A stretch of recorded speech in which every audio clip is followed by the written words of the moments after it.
Hey guys, അപ്പോൾ ഞാനിന്ന് എൻ്റെ ഒരു ഷൂട്ട് ഡേ കാണിച്ചു തരാനാണ് പ്ലാൻ ചെയ്തേക്കുന്നത്. ഇന്ന് എനിക്ക് 2 ഷൂട്ടാണുള്ളത്. നമ്മുടെ ആലപ്പുഴ റാന്നി ബീച്ചിലാണ് നമുക്ക് ഷൂട്ടുള്ളത്. അപ്പോൾ ഞങ്ങൾ ഏകദേശം ഒരു 2 മണിക്ക് തന്നെ ഇറങ്ങി. പക്ഷേ ആരും തന്നെ ഫുഡൊന്നും കഴിച്ചിട്ടുണ്ടായിരുന്നില്ല. അപ്പോൾ അതുകൊണ്ട് തന്നെ ആദ്യത്തെ പ്ലാൻ എന്ന് പറയുന്നത് എങ്ങനെയെങ്കിലും ഫുഡ് അടിക്കുക എന്നുള്ളതാണ്.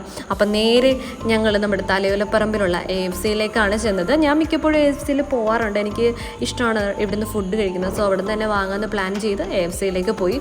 അപ്പോൾ ബ്രദറും അച്ചുമാണ് എൻ്റെ കൂടെ ഉള്ളത്. ആൻഡ് ഫസ്റ്റ്ലി ബ്രദർ ഓർഡർ ചെയ്തു, ഷീക്ക് ഓർഡർ ചെയ്തു. ആൻഡ് അവരതിൻ്റെ കൂടൊപ്പം തന്നെ നമ്മുടെ ഷവർമ മീൽ ഓർഡർ ചെയ്തു. ഞാൻ ഓർഡർ ചെയ്തത് ചിക്കൻ്റെ റാപ്പ് മീലാണ്. എനിക്കതാണ് ഇഷ്ടം.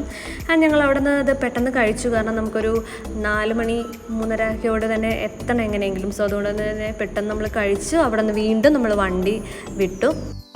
ഓൾമോസ്റ്റ് ഒരു 1.5 മണിക്കൂറൊക്കെ കഴിഞ്ഞപ്പോൾ തന്നെ നമ്മൾ ഏകദേശം ആ ഒരു ഏരിയയിലൊക്കെ എത്തി.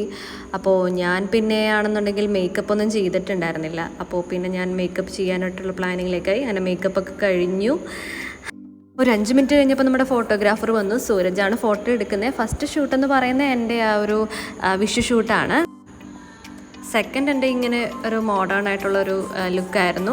അപ്പോൾ എനിക്ക് ഈ ഒരു ഡ്രസ്സ് ഭയങ്കരമായിട്ട് ഇഷ്ടപ്പെട്ടു. ഞാനത് മിന്ത്രയിൽ നിന്നാണ് ഓർഡർ ചെയ്തത്. നല്ല അടിപൊളി ഡ്രസ്സാണ്. ആൻഡ് അത് കഴിഞ്ഞിട്ട് നമ്മൾ നേരെ ആ ഒരു ഷൂട്ടിനായിട്ട് കയറി. അടിപൊളി ഷൂട്ടായിരുന്നു. അതിനുശേഷം ശരിക്കും പറഞ്ഞാൽ ടയേർഡായിപ്പോയി. കാരണം ഒരു ദിവസം തന്നെ 2 ഷൂട്ടെന്ന് പറയുന്നത് ഭയങ്കര ടയേർഡാണ്. പിന്നെ ഞങ്ങളെല്ലാവരും വീണ്ടും വീട്ടിലേക്ക് തിരിച്ചു. അപ്പോൾ ഏകദേശം ഒരു 6 മണിയൊക്കെ ആയി. വീണ്ടും വിശപ്പിൻ്റെ വിളി വന്നു. അപ്പം ഞങ്ങളുടെ പ്ലാൻ ഇനി അടുത്തത് ഇവിടുന്ന് ഫുഡ് കഴിക്കണം എന്നുള്ളൊരു പ്ലാനാണ്. നേരെ ഞങ്ങൾ വിട്ടു. അങ്ങനെ പിന്നെയും നമ്മൾ പോവുകയാണ്. അപ്പോഴാണ് ഒരു റെസ്റ്റോറൻറ്റ് കണ്ടത്. ആൻഡ് റെസ്റ്റോറൻറ്റിൽ കയറി എനിക്ക് ശരിക്കും പറഞ്ഞാൽ വിശപ്പൊന്നും ഇല്ലായിരുന്നു. പിന്നെ ഞാനൊരു മിൻറ്റ് ലൈം മാത്രം കുടിച്ചു. ഇവർ ഓർഡർ ചെയ്തത് പെരിപ്പരി അൽഫാമാണ്. അതിൻ്റെ മണം അടിച്ചപ്പോൾ ഞാൻ പിന്നെ കുറച്ച് അവിടെ നിന്ന് ഇവിടെ നിന്നൊക്കെ കഴിച്ചു. പിന്നെ അവിടെ നിന്ന് നമ്മൾ വീണ്ടും വീട്ടിലേക്ക് വിട്ടു. ആ വരുന്ന വഴിയാണ് ഇങ്ങനെ കുറേ പരിപാടികളൊക്കെ നമ്മൾ കണ്ടത്. അങ്ങനെ ഫൈനലി ഞാൻ വീട്ടിലെത്തി.